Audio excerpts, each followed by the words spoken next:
Viewers welcome back in on program ਜੀ। Doctor ਸਾਹਿਬ ਸਾਡੀ ਪਹਿਲੀ ਈਮੇਲ ਆਈ ਹੈ ਵੀਰ ਹਰਪ੍ਰੀਤ ਸਿੰਘ ਜੀ ਦੀ ਲਾਸ ਵੇਗਸ ਨਿਵਾਡਾ ਤੋਂ। ਇਹ ਲਿਖਦੇ ਹਨ, ਸਤਿਕਾਰਯੋਗ ਡਾਕਟਰ ਸਾਹਿਬ, ਵਾਹਿਗੁਰੂ ਜੀ ਕਾ ਖਾਲਸਾ ਵਾਹਿਗੁਰੂ ਜੀ ਕੀ ਫਤਿਹ।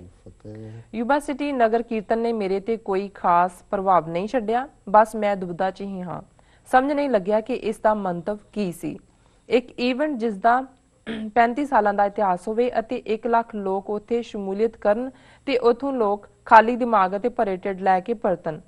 ਇਹ ਅਮਰੀਕਾ ਅਤੇ ਕੈਨੇਡਾ 'ਚ ਹੋਣ ਵਾਲੇ ਹੋਰ ਈਵੈਂਟਸ ਨਾਲੋਂ ਕੋਈ ਵੱਖਰੀ ਨਹੀਂ ਸੀ।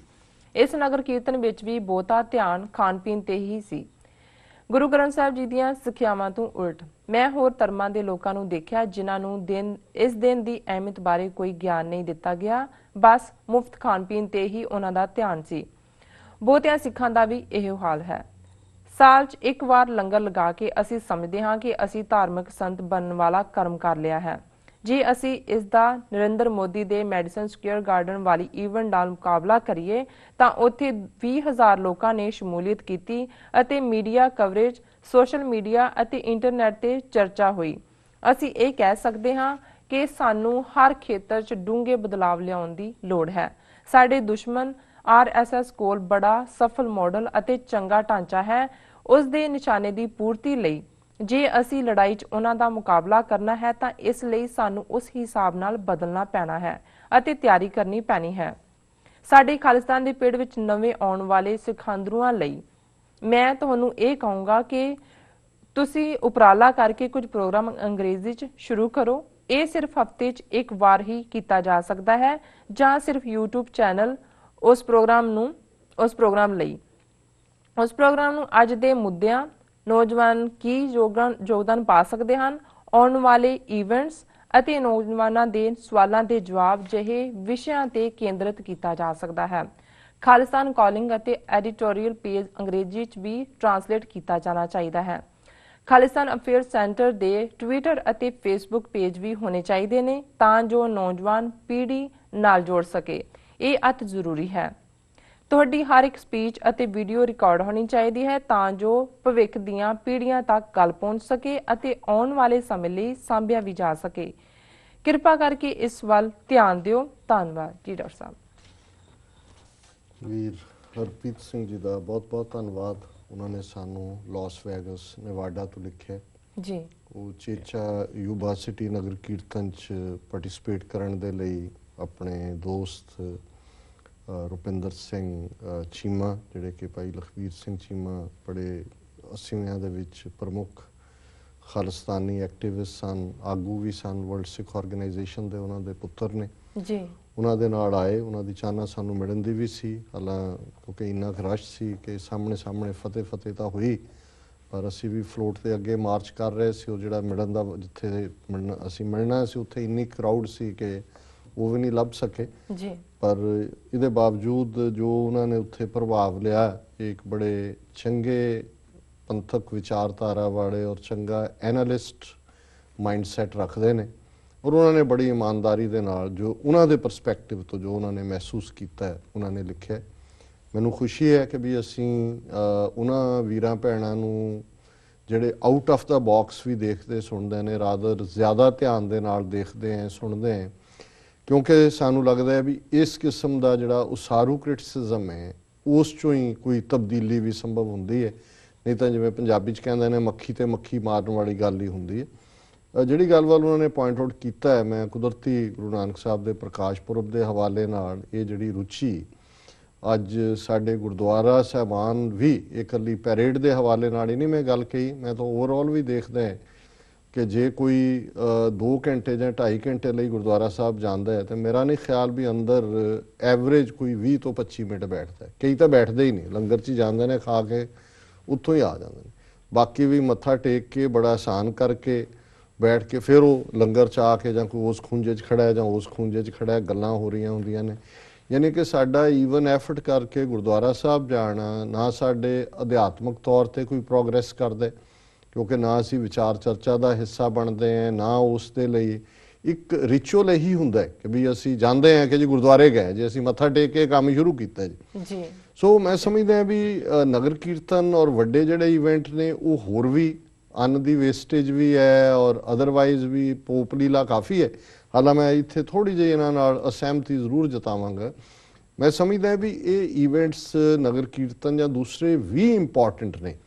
ਇਸ ਦਾ ਰੀਜ਼ਨ ਇਹ ਹੈ, ਜਿਵੇਂ ਮੈਂ ਇਹ ਦੇਖਦਾ ਕਿ ਵੀ ਜਦੋਂ ਸ਼ੁਰੂ 'ਚ 90s ਦੇ ਵਿੱਚ ਜਿੱਥੇ ਬਹੁਤ ਥੋੜੇ ਸਿੱਖ ਸੀ ਮਿਡ ਵੈਸਟ ਦੇ ਵਿੱਚ ਜਾਂ ਸਾਊਦਰਨ ਸਟੇਟਾਂ 'ਚ, ਮਿਸਿਸਿਪੀ 'ਚ ਕਿਤੇ 2 ਪਰਿਵਾਰ ਨੇ ਸਿੱਖਾਂ ਦੇ 4, ਉਹ ਚੇਚਾ ਨਿਊਯਾਰਕ ਪੈਰੇਡ ਤੇ ਉਹਨਾਂ ਨੇ ਸਾਲ 'ਚ ਇੱਕ ਵਾਰੀ ਆਉਣਾ। ਉਹਦੇ ਡਾਕਟਰ ਬਲਵੰਤ ਸਿੰਘ ਸਨ, ਉਹਨਾਂ ਨੇ ਇੱਕ ਵਾਰੀ ਮੈਨੂੰ ਕਿਹਾ, ਕਹਿੰਦੇ ਸਾਡੇ ਬੱਚੇ ਆਏ ਤੇ ਕਹਿੰਦੇ ਉਹਨਾਂ ਤੇ ਬੜਾ ਇੰਪੈਕਟ, ਕਹਿੰਦੇ ਉਹਨਾਂ ਨੇ ਕਿਹਾ ਵੀ ਡੈਡ ਦੇਰ ਆਰ ਸੋ ਮੈਨੀ ਲਾਈਕ ਅਸ।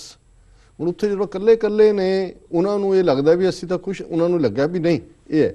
ਸੋ ਅਸੀਂ ਵੀ ਜੇ ਆਪਣੀਆਂ ਯਾਦਾਂ 'ਚ ਕਦੇ ਦੇਖੀਏ ਕਿ ਜਿਹੜਾ ਨਗਰ ਕੀਰਤਨ ਦਾ ਗੁਰੂ ਗ੍ਰੰਥ ਸਾਹਿਬ ਦੀ ਸਵਾਰੀ, 5 ਪਿਆਰੇ, ਗੱਤਕਾ, ਜਲਾਲ, ਇਹ ਇੱਕ ਪਾਰਟ ਹੈ ਜਿਹੜਾ ਬੱਚਿਆਂ ਦੇ ਐਂਗਲ ਤੋਂ ਲੈ ਕੇ ਉਹ ਤੁਹਾਡੇ ਤੇ ਇੱਕ ਡੀਪ ਇੰਪੈਕਟ ਛੱਡਦਾ ਹੈ। ਔਰ ਇਹਨਾਂ ਨੂੰ ਜਿਹੜਾ ਸਾਨੂੰ ਜਿਹੜਾ ਉਹ ਜਾਰੀ ਰੱਖਣਾ ਚਾਹੀਦਾ ਹੈ। ਪਰ ਜਿਹੜੀ ਇਹਨਾਂ ਦੀ ਵੀ ਸਪਿਰਿਟ ਹੈ ਆਰਗੂਮੈਂਟ ਦੀ ਕਿ ਇਹਨੂੰ ਇਸ ਚੋਂ ਕੋਈ ਪਰਪਸਫੁਲ ਗੱਲ ਕੌਮ ਦੇ ਆਸ਼ੇ ਦੀ, ਨਿਸ਼ਾਨੇ ਦੀ ਜਾਂ ਈਵਨ ਸਿੱਖੀ ਦੇ ਪ੍ਰਚਾਰ ਦੀ ਵੀ ਅੱਗੇ ਤੋਰੀ ਜਾਏ। ਹਾਲਾਂਕਿ ਦੂਸਰਾ ਪੱਖ ਇਹ ਹੈ, ਮੈਂ ਇਹ ਵੀ ਦੇਖਦਾ ਵੀ ਇਹ ਨਹੀਂ ਹੈ ਵੀ ਉੱਥੇ ਕੋਈ ਲਿਟਰੇਚਰ ਵੰਡਣ ਵਾਲੇ ਨਹੀਂ ਹੁੰਦੇ, ਬਹੁਤ ਹੁੰਦੇ ਨੇ। ਉਹਦੇ ਚੋਂ ਵੀ ਜੇ ਤੁਸੀਂ ਕੈਲਕੂਲੇਟ ਕਰੋ ਜਿਹੜਾ ਉਹਦੇ ਚੋਂ 80% ਜਿਹੜਾ ਉਹ ਗਾਰਬੇਜ ਕਹਿਣਾ ਚਾਹੁੰਦਾ ਹੁੰਦਾ। ਤੁਸੀਂ ਤੁਰੇ ਜਾ ਰਹੇ ਹੋ, ਪੈਰੇਡ ਤੁਹਾਨੂੰ ਫੜਾ ਰਹੇ ਨੇ ਹੂ ਆਰ ਸਿਕਸ ਜਾਂ ਦਿਸ, ਉਹ ਤੁਸੀਂ ਫੜੀ ਜਾਂਦੇ ਹੋ, ਕੋਈ ਇਧਰੋਂ ਜਾ ਕੇ ਜਦੋਂ ਉੱਥੇ ਰੱਖ ਦਿੱਤਾ, ਕਿਉਂਕਿ ਨਾ ਤਾਂ ਸਾਡੇ ਤਾਂ ਕਦੇ ਕਿਸੇ ਘਰ ਚੋਂ ਨਹੀਂ ਪੈਨ ਪੇਪਰ ਮਿਲਦਾ। ਫੋਨ ਕਰੋਗੇ ਜੀ ਯਾਰ ਲਿਖੋ, ਕਹਿੰਦੇ ਲਿਖ ਦੇ, 3 ਮਿੰਟ ਪੈਨ ਲੱਭਦੇ ਲੱਗਦੇ ਨੇ, ਫਿਰ ਲੱਗਦਾ ਕਹਿੰਦੇ ਚੱਲਦਾ ਨਹੀਂ ਡੱਕਾ, ਚਲੋ ਜ਼ਬਾਨੀ ਦੱਸ ਦਿਓ ਜੀ। ਸੋ ਮਤਲਬ ਇਹ ਸਾਡਾ ਇੱਕ, ਮੈਂ ਸਮਝਦਾ ਕਿ ਇਹ ਇੱਕ ਐਸੀ ਘਾਟ ਹੈ ਜਿਹੜੀ ਕਿ ਇਵੈਂਚੁਅਲੀ ਸਾਡੇ ਵੱਡੀਆਂ ਜਿਹੜੀਆਂ ਸੈਲੀਬ੍ਰੇਸ਼ਨਸ ਨੇ ਉਹਨਾਂ 'ਚ ਵੀ ਰਿਫਲੈਕਟ ਹੁੰਦੀ ਹੈ ਵੀ ਧਿਆਨ ਤਾਂ ਖਾਣ ਪੀਣ ਦੇ ਵੱਲ ਹੈ। ਔਰ ਇਹ ਵਾਕਈ ਜਿਵੇਂ ਉਹਨਾਂ ਨੇ ਕਿਹਾ ਵੀ ਗੁਰੂ ਗ੍ਰੰਥ ਸਾਹਿਬ ਦੀ ਸਿੱਖਿਆ ਤਾਂ ਇਹ ਨਹੀਂ ਹੈ, ਜਿਹੜਾ ਲੰਗਰ ਹੈ ਜਾਂ ਈਵਨ ਇਹ ਲੋੜਵੰਦਾਂ ਲਈ ਹੈ ਜੀ, ਔਰ ਤੁਹਾਡੀ ਆਪਣੀ ਲੋੜ ਮੁਤਾਬਕ ਸੀ, ਪਰ ਨੀਡੀ ਲਈ। ਪਰ ਦੂਸਰਾ ਪੱਖ ਜਿਹੜਾ ਹੈ ਖਾਸ ਤੌਰ ਤੇ ਉਹਨਾਂ ਨੇ ਜਿਵੇਂ ਕੰਪੇਅਰ ਕੀਤਾ ਕਿ ਹੁਣ ਉੱਥੇ 1 ਲੱਖ ਬੰਦਾ ਹੈ ਤੇ ਬਿਨਾਂ ਕੋਈ ਮੈਸੇਜ ਤੋਂ ਜਾਂ ਬਿਨਾਂ ਕਿਸੇ ਤੋਂ ਉਹ ਗੱਲ ਗਈ। ਇੱਥੇ 20,000 ਬੰਦਾ ਸਕੇਅਰ ਗਾਰਡਨ 'ਚੋਂ ਇਕੱਠਾ ਕਰਦਾ ਮੋਦੀ, ਕਿੰਨੇ ਮਹੀਨੇ ਲਾ ਕੇ ਕੀ ਹੈ, ਪਰ ਉਹਦਾ ਪੂਰਾ ਇੰਟਰਨੈਸ਼ਨਲ ਮੀਡੀਆ ਫੋਕਸ ਵੀ ਬਣਾਉਣ ਦੀ ਕੋਸ਼ਿਸ਼ ਹੁੰਦੀ ਹੈ, ਸੋਸ਼ਲ ਨੈਟਵਰਕਿੰਗ ਤੇ ਵੀ ਹੈ, ਟਵਿੱਟਰ ਵੀ ਹੋ ਰਿਹਾ, ਦੂਜਾ ਵੀ ਹੋ ਰਿਹਾ। ਸੋ ਉਹ ਲਬੇ ਲਬਾਬ ਇਹਨਾਂ ਦੀ ਲਿਖਤ ਦਾ ਇਹੀ ਹੈ ਕਿ ਵੀ ਇਹ RSS ਦਾ ਮਾਰਕੀਟਿੰਗ ਪੈਟਰਨ ਹੈ, ਕਿ RSS ਦੀ ਮਾਰਕੀਟਿੰਗ ਹੈ। ਮੋਦੀ RSS ਦਾ ਬੰਦਾ ਹੈ, ਉਹ ਇਹ ਸਾਰਾ ਨੈਟਵਰਕ ਉਹਨਾਂ ਦਾ ਹੈ। ਤੇ ਸਾਡੀ ਲੜਾਈ, ਸਾਡਾ ਕੰਪੀਟੀਸ਼ਨ ਅਲਟੀਮੇਟਲੀ ਜਾਂ ਜਿਹਨਾਂ ਨੂੰ ਅਸੀਂ ਬੀਟ ਕਰਨਾ ਹੈ, ਸਾਡਾ ਨੈਟਵਰਕ ਉਹਨਾਂ ਨਾਲੋਂ ਸੁਪੀਰੀਅਰ ਹੋਣਾ ਚਾਹੀਦਾ ਹੈ, ਫਿਰ ਹੀ ਅਸੀਂ ਉਹਨੂੰ ਬੀਟ ਕਰ ਸਕਦੇ ਜੀ। ਅਦਰਵਾਈਜ਼ ਭੀੜ ਇਕੱਠੀ ਕਰੋ, ਕਿਤੇ ਵੀ ਖਾਓ ਪੀਓ, ਘਰ ਨੂੰ ਜਾਓ, ਤੇ ਉਹਦੇ ਚੋਂ ਕੀ ਫਾਇਦਾ ਹੁੰਦਾ। ਹਾਲਾਂਕਿ ਪਿਛਲੇ ਕੁਝ ਸਮੇਂ ਤੋਂ ਅਸੀਂ ਦੇਖਿਆ ਵੀ 1-2 ਵੀਰਾਂ ਨੇ ਉੱਥੇ ਐਫਰਟ ਕਰਕੇ, ਜਿਨ੍ਹਾਂ ਦਾ ਸਾਡੇ ਨਾਲ ਵੀ ਸੰਪਰਕ ਹੁੰਦਾ ਹੈ, ਉਹ ਯਕੀਨੀ ਬਣਾਉਂਦੇ ਨੇ ਕਿ ਜਿਹੜੀਆਂ ਕੁਝ ਨਿਊਜ਼ ਏਜੰਸੀਜ਼ ਨੇ ਉਹਨਾਂ ਦੇ ਬੰਦਿਆਂ ਨੂੰ ਟਿਕਟਾਂ ਵਗੈਰਾ ਉਹਨਾਂ ਤੋਂ ਰਖਾਤੀਆਂ ਆ ਜਾਂਦੇ ਨੇ, ਨਿਊਜ਼ ਬਣ ਜਾਂਦੀ ਹੈ। PTI ਨੇ ਵੀ ਲੰਗੜੀ ਜਿਹੀ ਖਬਰ ਦਿੱਤੀ, ਮੇਨ ਪਾਰਟ ਤਾਂ ਮਾਈਨਸ ਕਰ ਦਿੰਦੇ ਨੇ। ਬਾਕੀ ਮੀਡੀਆ ਤੇ ਜਿਵੇਂ ਅਸੀਂ ਦੱਸਿਆ ਕਿ ਮੇਨ ਇਵੈਂਟ ਦੇ ਵੇਲੇ ਕਿਵੇਂ ਜਸ ਪੰਜਾਬੀ ਔਰ PTC ਜਿਹੜੇ ਸਿੱਖਾਂ ਦੇ ਚੈਨਲ ਹੋਣਾ ਕਲੇਮ ਕਰਦੇ ਨੇ, ਇਹਨਾਂ ਦਾ ਕੀ ਬਿਹੇਵੀਅਰ ਸੀ, ਇਹ ਵੀ ਇੰਡੀਅਨ ਮੀਡੀਆ ਹੀ ਹੈ, ਉਹਨਾਂ ਵਾਲੀਆਂ ਹੀ ਕਰਤੂਤਾਂ ਇਹ ਕਰਨ ਲੱਗ ਗਏ ਨੇ। ਸੋ ਕੁੱਲ ਮਿਲਾ ਕੇ ਜਿਹੜਾ ਇਹ ਪਾਰਟ ਹੈ ਕਿ ਜੇ ਅਸੀਂ ਬਦਲਾਅ ਨਹੀਂ ਕਰਦੇ ਆਪਣਾ ਇਸ ਕਿਸਮ ਦੇ ਪੈਟਰਨ, ਤਾਂ ਅਸੀਂ ਲੂਜ਼ਰ ਹੈ। ਅਲਟੀਮੇਟਲੀ ਵੇਸਟੇਜ ਆਫ ਰਿਸੋਰਸਿਸ ਵੀ ਹੈ, ਔਰ ਅਖੀਰ 'ਚ ਉਹਨਾਂ ਨੇ ਜਿਹੜਾ ਸਾਨੂੰ ਇਹ ਸੁਝਾਅ ਦਿੱਤਾ ਹੈ ਕਿ ਨਵੀਂ ਪੀੜ੍ਹੀ ਦੀ ਗੱਲ ਨੂੰ ਮੱਦੇਨਜ਼ਰ ਰੱਖਦੇ ਹਾਂ ਕਿ ਭਾਈ ਉਹਨਾਂ ਤੱਕ ਵੀ ਮੈਸੇਜ ਜਾਣਾ ਚਾਹੀਦਾ। ਇਹ ਗੱਲ ਇਹਨਾਂ ਨੇ ਫੋਨ ਤੇ ਵੀ ਮੈਨੂੰ ਕਹੀ ਸੀ ਕਿ ਅੰਗਰੇਜ਼ੀ ਦੇ ਵਿੱਚ ਪ੍ਰੋਗਰਾਮ ਜਿਹੜਾ ਭਾਵੇਂ ਹਫ਼ਤੇ 'ਚ 1 ਦਿਨ ਸ਼ੁਰੂ ਹੋਏ, ਕੁਦਰਤੀ ਅੱਜ ਦੇ ਇਸ ਪ੍ਰੋਗਰਾਮ ਤੋਂ ਪਹਿਲਾਂ ਸਾਡੀ ਐਡਮਿਨਿਸਟ੍ਰੇਟਿਵ ਟੀਮ ਦੀ ਮੀਟਿੰਗ ਵੀ ਸੀ, ਉਹਦੇ 'ਚ ਮੈਂ ਇਸ ਹਵਾਲੇ ਨਾਲ ਹੀ ਗੱਲ ਵੀ ਕੀਤੀ ਜੀ। ਤੇ ਅਸੀਂ ਕੋਈ ਟਾਈਮ ਸੀਮਾ ਤਾਂ ਨਹੀਂ ਦੇ ਸਕਦੇ ਕਿਉਂਕਿ ਸਾਡੀਆਂ ਵੀ ਕੁਝ ਲਿਮਿਟੇਸ਼ਨਸ ਨੇ, ਪਰ ਜਦੋਂ ਵੀ ਤਬਦੀਲੀ ਇਸ ਸਾਰੇ ਫਾਰਮੈਟ 'ਚ ਹੋਈ, ਜਿਹੜੀ ਪਹਿਲੀ ਤਬਦੀਲੀ ਹੋਏਗੀ ਆਉਣ ਵਾਲੇ ਸਮੇਂ 'ਚ, ਇਹ ਜ਼ਰੂਰ ਹੋਏਗਾ ਕਿ ਅਸੀਂ ਕੋਈ ਨਾ ਕੋਈ ਇੰਗਲਿਸ਼ ਸੈਗਮੈਂਟ ਜਿਹੜਾ ਉਹ ਲਿਆਈਏ। ਬਾਕੀ ਉਹਨਾਂ ਨੇ ਸਾਡੇ ਐਡੀਟੋਰੀਅਲ ਜਾਂ ਖਾਲਿਸਤਾਨ ਕਾਲਿੰਗ ਦੇ ਹਵਾਲੇ ਨਾਲ ਕਿਹਾ ਵੀ ਇਹ ਵੀ ਅੰਗਰੇਜ਼ੀ 'ਚ ਟਰਾਂਸਲੇਟ ਹੋਣੇ ਚਾਹੀਦੇ ਨੇ, ਔਰ ਵੀਡੀਓ ਸਪੀਚਸ ਰਿਕਾਰਡਿੰਗ ਜਿਹੜੀ ਹੈ ਰਿਕਾਰਡਿੰਗਸ ਹੋਣ ਜੀ। ਹਾਂ, ਇਹ ਗੱਲ ਤਾਂ ਠੀਕ ਹੈ, ਪਰ ਹੁਣ ਕੌਣ ਕਰੇ। ਹੁਣ ਮੈਂ ਉਹ ਤਾਂ ਨਹੀਂ ਕਹਿੰਦਾ ਕੱਲੀ ਜਿੰਦ ਸਾਰਾ ਤਖਤ ਹਜ਼ਾਰਾ, ਲੇਕਿਨ ਈਵਨ ਸਾਨੂੰ ਬਹੁਤ ਵਾਰ ਜਿਹੜੀਆਂ ਈਮੇਲਸ ਆਉਂਦੀਆਂ ਨੇ ਅੰਗਰੇਜ਼ੀ ਤੋਂ ਪੰਜਾਬੀ ਟਰਾਂਸਲੇਟ ਲਈ, ਜਾਂ ਈਵਨ ਪੰਜਾਬੀ ਵੀ ਕਈਆਂ ਦੀ ਇੰਨੀ ਕੁ ਗੁਲਾਬੀ ਪੰਜਾਬੀ ਹੁੰਦੀ ਹੈ ਕਿ ਗੁਲਾਬੀ ਨੂੰ ਸਿੱਧੀ ਪੰਜਾਬੀ ਕਰਨ 'ਚ ਹੀ ਜ਼ੋਰ ਲੱਗ ਜਾਂਦਾ ਹੈ।